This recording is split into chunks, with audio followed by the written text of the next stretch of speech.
Hello guys, welcome to my YouTube channel serial Diya Aur बाती। हम क्या वाले एपिसोड के अपडेट जानने के लिए प्लीज़ मेरे चैनल को लाइक एंड सब्सक्राइब कीजिए। एपिसोड की शुरुआत सूरज के ड्रीम डांस से होती है। सूरज अपने सपने के बाद हकीकत में आता है और अलग हो जाता है। छोटू आता है और उन्हें फिर से एक साथ धकेलता है। बाकी सभी लोग उनके चारों ओर नाचने लगते हैं। छवि हाथ चुरा लेती है और उसे छुपाने के लिए वहाँ से चली जाती है। भावों के पास पायल के डिब्बे हैं और वह कहती है कि वह उन सभी को देखकर खुश है और अपनी बेटी और बहुओं को उपहार देना चाहती है। वह सभी पतियों से अपनी पत्नियों के पैरों में पायल पहनाने के लिए कहती है। विक्रम और मोहित ने मना कर दिया। भाभो सूरज और दिलीप की राय पूछती हैं।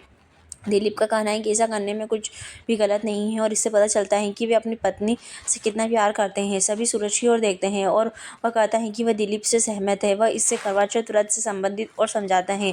भाभो उसे संध्या के पैरों पर पायल पहनाने के लिए कहती है। सूरज झिझक रहा है। संध्या कहती है वह इसे खुद पहनेगी, लेकिन सूरज इसे लेता है और संध्या के पैरों में पहनाता है।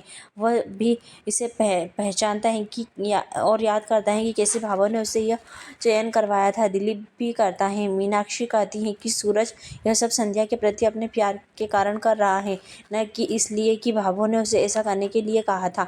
इमली से स्वीकार करती है और मोहित से अपनी चिंता व्यक्त करती है कि अगर संध्या घर में रहेगी और सभी को पता चल जाएगा कि वह अंकुर की कंपनी में काम कर रहा है तो क्या होगा।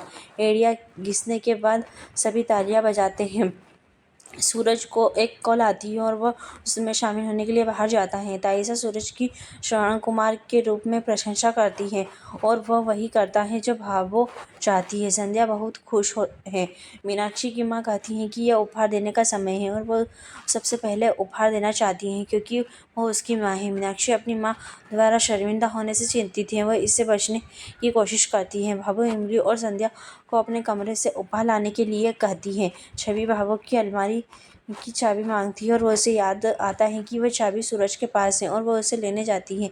भाभो ने अपने पास को पकड़ रखा है और ऐसा लग रहा है कि उन्हें कुछ असुविधा हो रही है।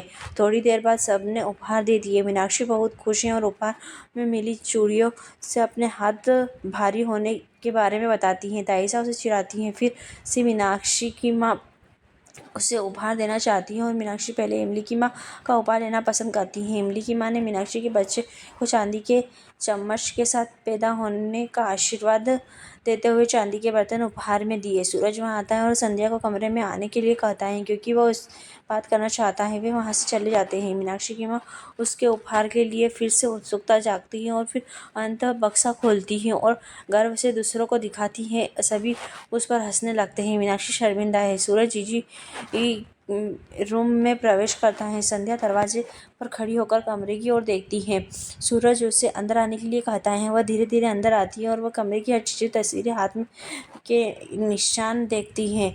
वह दीवार पर उनके हाथों के निशान देख कर अभिभूत हो जाती है। मीनाक्षी की माँ आखिरकार खाली डिब्बा देखती है और चौंक जाती है। वह अपना बैग ढूंढने लगती है कि हार कहाँ गया। छवि ने उसका मजाक उड़ाते हुए कहा कि वह शायद इसे अपने घर में ही भूल गई होगी। संध्या अभी भी उनके कमरे दर्पण, चूड़ी स्टैंड, गुड़िया आदि को देख रही है। सूरज कहता है कि कमरे में सब कुछ वैसा ही है और संध्या इसे स्वीकार करते हुए कहती है कि सब कुछ वैसा ही है। ये एपिसोड समाप्त होता है। आने वाले एपिसोड के अपडेट जानने के लिए प्लीज़ हमारे साथ बने रहें।